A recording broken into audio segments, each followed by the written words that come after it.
கர்த்தருடைய பரிசுத்த நாமத்திற்கு மகிமை உண்டாவதாக. கர்த்தர் இந்த நாளிலும் அவருடைய வார்த்தையை அனுப்பி உங்களை, உங்களுடைய குடும்பங்களை, பிள்ளைகளை ஆசீர்வதிப்பாராக. இந்த இரவு வேளையில் செய்திக்கு ஆதாரமாக ரோமர் 4ஆம் அதிகாரம் 17வது வசனத்தை நாம் எடுத்துக்கொள்ளலாம்.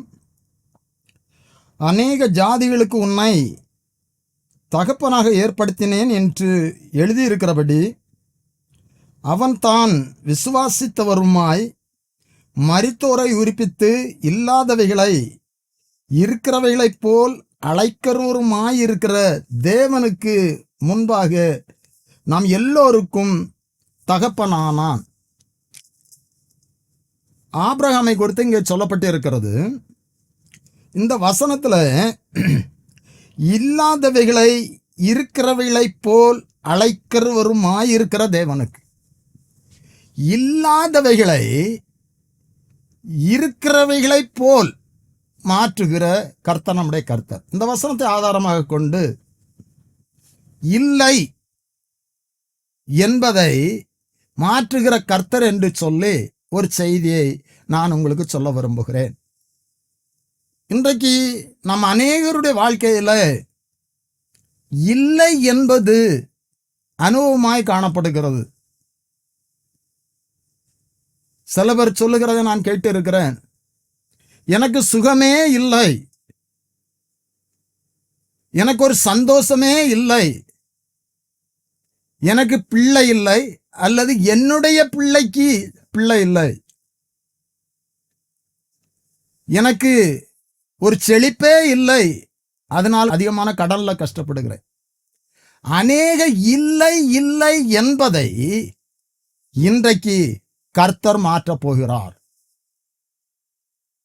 இல்லை என்பது நம்முடைய வாழ்க்கையிலே இல்லாதபடி,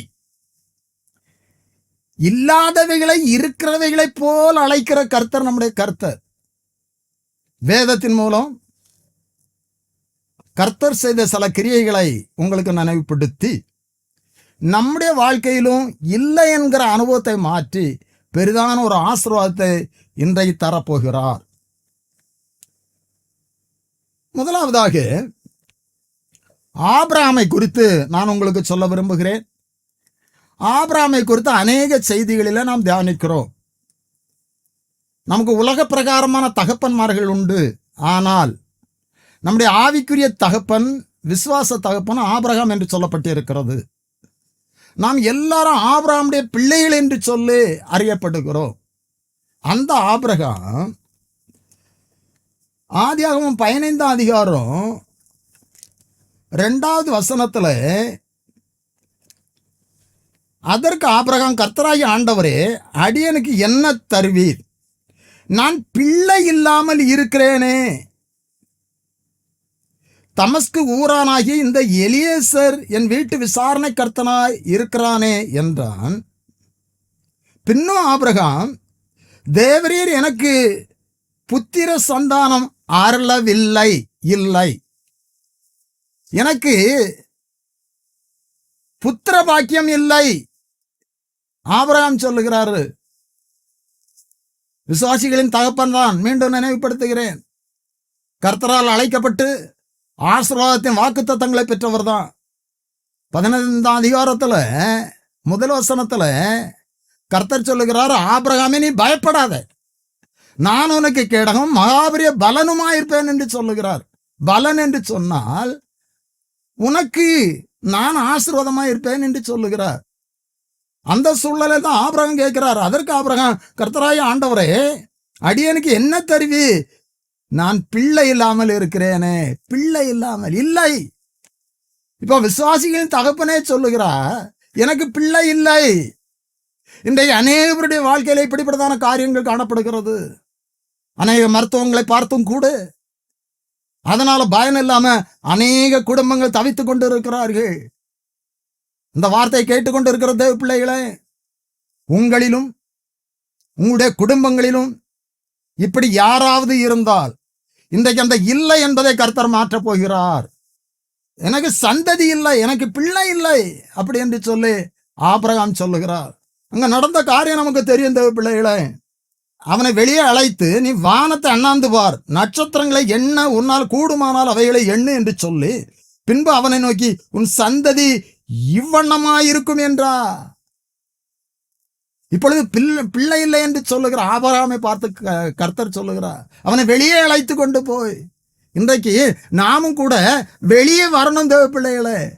அப்படி என்று சொன்னால் நான் அநேக காரியங்களுக்குள், இந்த உலக பிரகாரமான அநேக காரியங்களுக்குள் அடங்கி இருக்கிறோம். இப்படிப்பட்டதான இல்லை என்கிற சூழ்நிலையினால நான் நெருக்கப்பட்டு கொண்டு இருக்கிறோம். அதுல இருந்து வெளியே வரணும். வெளியே அழைத்து கொண்டு வந்து வானத்தை பார், நட்சத்திரங்களை எண்ண கூடுமானால் எண்ணு, இதுபோல உன் சந்ததியை பெருக பண்ணுவேன் என்று சொன்னார். அப்படியே கர்த்தர் செய்தார். இன்றைக்கு நம்முடைய தியானம், நான் உங்களுக்கு சொல்லுகிற செய்தி, இல்லாதவைகளை இருக்கிறவைகளை போல் மாற்றுகிற கருத்து, இல்லை என்பதை மாற்றுகிற கருத்து. இங்கே 6வது வசனம் இப்படியா சொல்லுகிறது, அவன் கர்த்தரை விசுவாசித்தான், அதே அவர் அவனுக்கு நீதியாய் எண்ணினா. நீதியாய் எண்ணினா. தொடர்ந்து நான் ஆதியாகமம் 21ஆம் அதிகாரம் 1-2 வசனங்களில் பார்க்கிறோம். கர்த்தர் சொன்னபடி சாராளை அவர் கடாட்சித்த. கர்த்தர் தாம் சொல்லி இருந்தபடி சாராள் பேர் கடாட்சமானார். கர்த்தர் தாம் உரைத்தபடியே சாராளுக்கு செய்தருளினார். ஆபிரகாம் முதிர் வயதாயிருக்கையில் சாராள் கர்ப்பவதியாகி தேவன் குறித்த காலத்துல அவனுக்கு ஒரு குமாரனை பெற்றார். குறித்த காலத்துல அவ ஒரு காலத்தை வைத்திருக்கிறார். அந்த குறித்த காலத்துல நம்முடைய வாழ்க்கையில கிரியை செய்வார் தேவ பிள்ளைகளே. சில நேரங்கள்ல அந்த காலம் வரை, அந்த வேளை வரை காத்திருப்பது நமக்கு கடினமா இருக்கலாம். அதனால்தான் நீதிமொழிகள்ல ஒரு வசனம் சொல்லுகிறது, நெடுநாள் காத்திருத்தல் இருதயத்தை இளைக்க பண்ணும், விரும்பினது வரும்போதோ ஜீவ விருட்சத்தை போல் இருக்கும். நெடுநாள் காத்திருப்பது ஒரு கஷ்டம்தான். ஆனா கர்த்தர் ஒரு காலத்தை நியமித்திருக்கிறார். ஒரு காலத்தை நியமித்திருக்கிறார். நான் வேதத்துல பார்க்கிறோம். ரோமர் 4ஆம் அதிகாரம் 19வது வசனத்துல நம்ம படிப்போம்னு சொன்னா, அவனுடைய தன் சரீரம் செத்து போனதையும் சாராளுடைய கற்பம் செத்து போனதையும் எண்ணாதிருந்தான். ஆபிரகாமுடைய சரீரம் செத்து போனது, சாராளுடைய கர்ப்பம் செத்து போனது. இன்றைக்கு கர்த்தருடைய நாமத்துல நான் கர்த்தருடைய வார்த்தை சொல்லுகிறேன், ஒன்றும் இல்லாமல் இருக்கலாம். எந்த சூழ்நிலையிலும் இல்லாத வேளை இருக்கிறவைகளை போல் உண்டு பண்ணுகிற கர்த்தர் நம்முடைய கர்த்தர். இந்த வார்த்தையை கேட்டுக்கொண்டு இருக்கிற தேவ பிள்ளைகளே, என்னுடைய வாழ்க்கையிலே இல்லை இல்லை இல்லை இப்படி கூட சொல்லுவார்கள். நம்முடைய குடும்பத்தின் சகோதரிகளுக்கு, பெண்களுக்கு இல்லாள் என்று ஒரு பெயர் உண்டாம். இல் பிளஸ் ஆள், இல்லத்தை ஆள்பவர்கள். அதனால்தான் இல்லாள். சகோதரிகளுக்கு அப்படிப்பட்டதான ஒரு பெரிய மேன்மையை கர்த்தர் கொடுத்திருக்கிறார். அதனால்தான் புத்தி உள்ள ஸ்திரீ தன் வீட்டை கட்டுகிறாள் என்று சொல்லி நீதிமொழிகளில் படிக்கிறோம். ஆனா இப்படியாக ஒண்ணு சொல்லுவாங்க, அநேக சகோதரி இல்லை இல்லை கணவனை பார்த்து, இன்றைக்கு வீட்டுக்கு பொருள் இல்லை, இன்றைக்கு பால் வாங்க ரூபாய் இல்லை, இல்லை இல்லைன்னே சொல்லிட்டு இருப்பாங்களாம். அதனால்தான் இல்லாளன்னு பேர் வந்தான். சகோதரிகளுக்கு இப்படி சொல்லுவார்கள். நான் உங்களுக்கு சொல்லுகிற செய்தி, இல்லை என்பதை இல்லாமல் செய்கிற கர்த்தர் தான் நம்முடைய கர்த்தர். அல்லேலூயா. இங்கே எனக்கு பிள்ளை இல்லை, ஆபிரகாமுக்கு சந்ததி இல்லை. அவனுடைய கற்பம், சாராளுடைய கற்பம் செத்தது, ஆபிரகாமுடைய சரீரம் செத்தது. ஆனால் கர்த்தர் அற்புதம் செய்தார். இதற்கு இணையாக ஒரு காரியத்தை கூட நான் உங்களுக்கு நினைவுபடுத்த விரும்புகிறேன். 2 ராஜாக்கள் 4ஆம் அதிகாரத்துல ஒரு காரியத்தை நாம் பார்க்கிறோம். 2 ராஜாக்கள் 4ஆம் அதிகாரம் 8வது வசனத்துல, பின்பு ஒரு நாள் எலிசா சூனேமுக்கு போயிருக்கும் போது, இப்போ எலிசா சூனேமுக்கு போகிறா. சூனேமியாள் அவள் கனம் பொருந்திய ஸ்திரீ, மிகவும் வசதியான ஸ்திரீ. இப்போ இந்த எலிசாவுக்கு அவள் வீட்டில் இடம் கொடுக்கிறாள், போஜனம் கொடுக்கிறா. அவர் அந்த சூனேமுக்கு போகும்போதெல்லாம் அவளுடைய வீட்டில் எலிசா போஜனம் பண்ணுகிறார். ஒரு நாள் தன்னுடைய கணவனிடத்துல சொன்னாள், நம்மிடத்தில் வருகிற மனுஷன் பரிசுத்தவான். 10வது வசனம் சொல்லுகிறது, நாம் மெத்தையின் மேல் ஒரு சிறிய அறை வீட்டை கட்டி அதில் அவருக்கு ஒரு கட்டிலையும் மேஜையும் நாற்காலியையும் குத்து விளக்கையும் வைப்போம். கணவனுடைய ஒரு விருப்பத்தோடு கூட அங்கே எலிசாவுக்கு ஒரு அறை ஆயத்தம் பண்ணப்படுகிறது. எலிசா அங்கே கடந்து செல்லும் போதெல்லாம் அங்கே தங்கினார். ஒரு நாள் எலிசாவுடைய உள்ளத்துல ஒரு எண்ணம் தோன்றிற்று. கேயாசை அழைத்து, தன்னுடைய வேலைக்காரன் கேயாசை அழைத்து கேட்டார், இந்த சூனேமியாள் சகல சல கருணையோடு நம்மளை விசாரிக்கிறாளே, அவளுக்கு நாம் செய்ய வேண்டியது ஏதாவது உண்டா?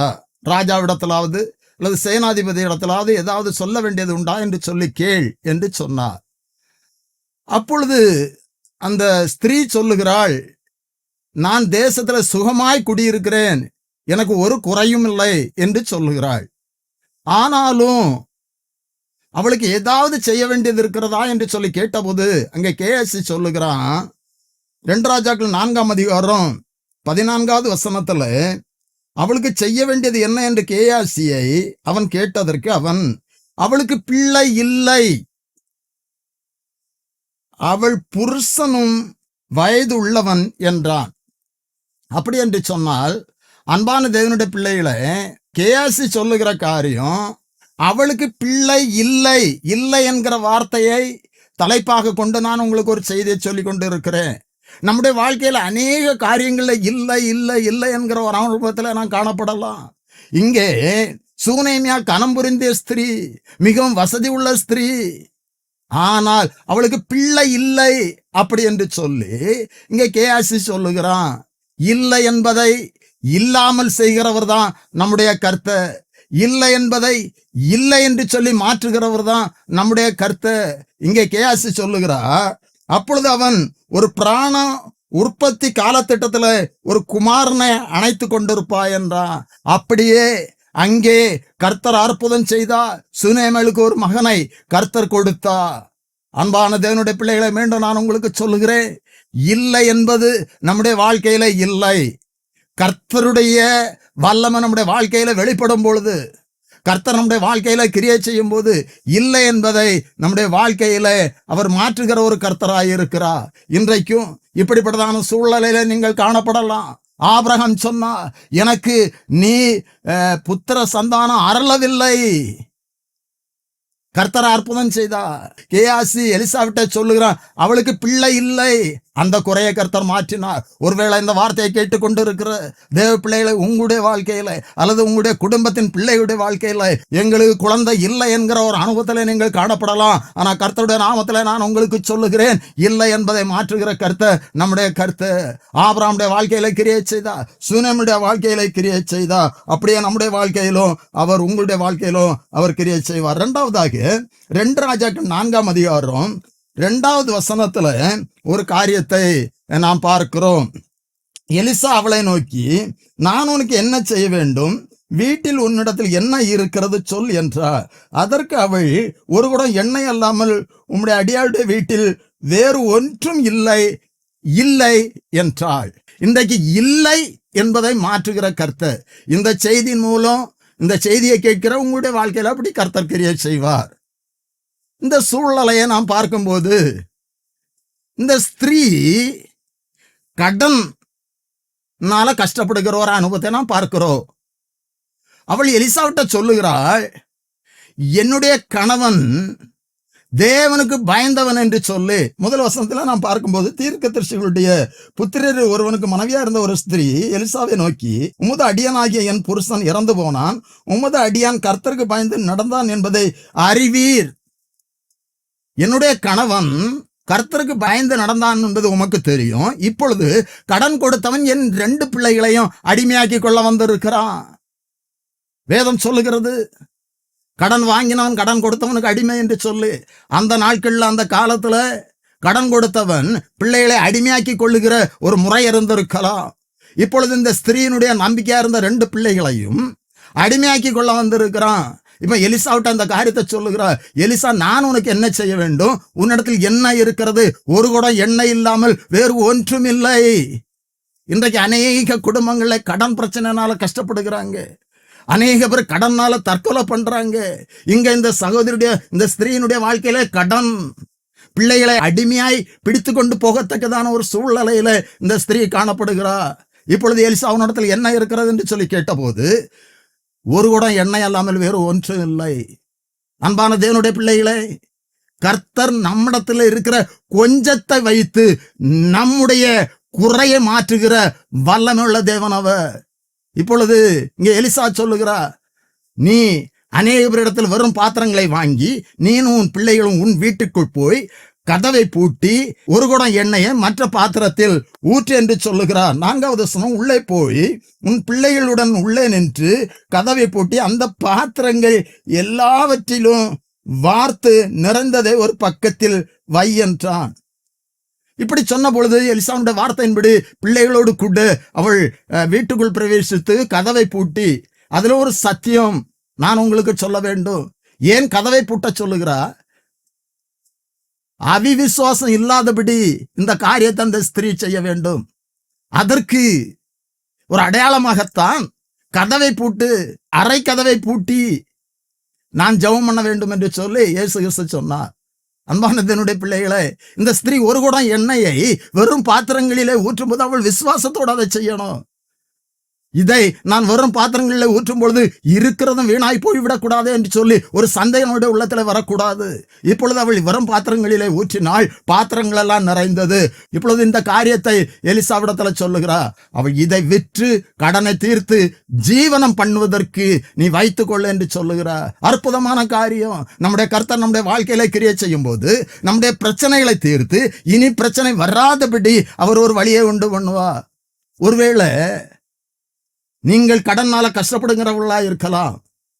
உங்களுக்கு அருமையானவர்களிடத்தில் உதவி கேட்கும் போது அவர்கள் ஒரு உதவியை செய்யலாம். ஆனால் முழுமையான பிரச்சனை தீரத்தக்கதான உதவிகள் மற்றவரிடத்திலிருந்து நமக்கு கிடைப்பது கஷ்டம். நம்முடைய பிரச்சனை முழுமையாய் தீர வேண்டும் என்று சொன்னால், இனி பிரச்சனை வராமல் நாம் காக்கப்பட வேண்டும் என்று சொன்னால் கர்த்தரால் மட்டுமே நம்முடைய வாழ்க்கையில கிரியை செய்ய முடியும். இங்கே ஒன்றும் இல்லை, ஒரு குடம் எண்ணெய் மட்டும்தான் என்னிடத்தில் இருக்கிறது, வேறு ஒன்றும் இல்லை என்று சொன்னா அந்த ஒரு குடம் எண்ணெய் வைத்து கடனை தீர்த்து ஜீவனம் பண்ணுவதற்கு கர்த்தர் அங்கே எலிசா மூலம் கர்த்தர் அற்புதம் செய்தா. அன்பான தேவனுடைய பிள்ளைகளை, ஒரு காரியத்தை கூட நான் உங்களுக்கு சுட்டி காட்ட விரும்புகிறேன். 1 ராஜாக்கள் 17ஆம் அதிகாரத்துல எலியா கேரித் ஆற்றண்டையில ஒளித்து கொண்டு இரு என்று சொல்லி கர்த்தருடைய வார்த்தையை கேட்டு ஆற்றங்கரையில ஒளித்து கொண்டு இருக்கிறார். இப்பொழுது காகங்கள் அப்பமும் இறைச்சியும் காலையிலும் மாலையிலும் கொண்டு கொடுக்கிறது. அவன் ஆற்று தண்ணீரை குடித்து அப்பங்களை புசித்து அங்கே இருந்து கொண்டிருக்கிறான். இந்த சூழலை ஆற்றிலே தண்ணீர் வற்றி விட்டது. இப்பொழுது எலியாவை சாரிபாத்துக்கு போ என்று சொல்லுகிறார். நான் உதவிக்கு கட்டளையிட்டேன் என்று சொல்லுகிறார். அங்கே போகும்போது ஒலிமுக வாசலிலே ஒரு விதவை விறகு பொறுக்கி கொண்டு இருக்கிறார். அவளை பார்த்து தாகத்துக்கு தண்ணி கொண்டு வா என்று சொல்லுகிறார். அவர் தண்ணி கொண்டு வருவதற்கு போகும்போது திரும்ப அழைத்து ஒரு அடையும் கொண்டு வா என்று சொல்லுகிறார். அப்பொழுது இந்த ஸ்திரீ சொல்லுகிறார், பானையில கொஞ்சம் மாவும் கலசத்துல கொஞ்சம் எண்ணெயும் தவிர வேறு ஒன்று என்னிடத்தில் இல்லை. நான் என் மகனும் அதை புசித்து செத்து போக ஒரு அடை செய்வதற்கு நான் 2 விறகு போயிருக்கிறேன் என்று சொல்லுகிறார். இப்பொழுது எலியா சொல்லுகிறார், நீ போய் முதலாவது ஒரு அடையை எனக்கு செய்து கொண்டு வா. தேசத்தில் மழை பெய்யும் வரை உன்னுடைய பானையில் மாவும் கலசத்தில் எண்ணெயும் குறைந்து போவது இல்லை அப்படி என்று சொல்லுகிறார். 14வது வசனம் இப்படியாய் சொல்லுகிற, கர்த்தர் தேசத்தில் மழையை கட்டளையிடும் நாள் மட்டும் பானையில் மா செலவழிந்து போவதும் இல்லை, கலசத்தில் எண்ணெய் குறைந்து போவதும் இல்லை என்று இஸ்ரவேலின் தேவனாகிய கர்த்தர் சொல்லுகிறார் என்றார். அப்படியே 16வது வசனம் இப்படியா சொல்லுகிறது, கர்த்தர் எலியாவை கொண்டு சொன்ன வார்த்தையின்படியே பானையிலே மாவு செலவழிந்து போகவும் இல்லை, கலசத்தில் எண்ணெய் குறைந்து போகவும் இல்லை. அந்த ஸ்திரீ ஒன்றுமில்லை என்று சொன்னா, கொஞ்சம் எண்ணெய் கொஞ்சம் மாவு தான் இருக்கிறது, வேறு ஒன்றுமில்லை என்று சொன்னா. கர்த்தருடைய வார்த்தை எலியா மூலம் அந்த ஸ்திரீக்கு வெளிப்பட்டது. தேசத்துல மழை பெய்யும் வரை, உன்னுடைய வாழ்க்கையில ஒரு செழிப்பு வருகிறது வரையிலோ பானையிலே மாவும் கலசத்திலே எண்ணெயும் குறைந்து போவது இல்லை. நான் மீண்டும் மீண்டும் சொல்லுகிறேன் தேவ பிள்ளைகளை, இல்லை என்பதை இல்லாமல் செய்கிற கர்த்தர் தான் நம்முடைய கர்த்தர். 3வதாக லூக்கா 5ஆம் அதிகாரம் 5வது வசனத்துல பேதுரு இப்படியாக சொல்லுகிறார். அதற்கு சீமோன், ஐயரே, ராம் முழுவதும் நாங்கள் பிரயாசப்பட்டோம், ஒன்றும் ஆகப்படவில்லை. ராம் முழுவதும் பிரயாசப்பட்டோம், ஒன்றாகப்படவில்லை. இன்றைக்கு அனைவருடைய வாழ்க்கையில அப்படித்தான். நாங்கள் எவ்வளவோ முயற்சி செய்கிறோம், எவ்வளவோ பாடுபடுகிறோம், ஆனால் ஒன்றுமில்லை. பேதுரு இங்கே சொல்லுகிறார், ராம் முழுவதும் பிரயாசப்பட்டும் ஒன்றுமில்லை, ஒன்றுமில்லை.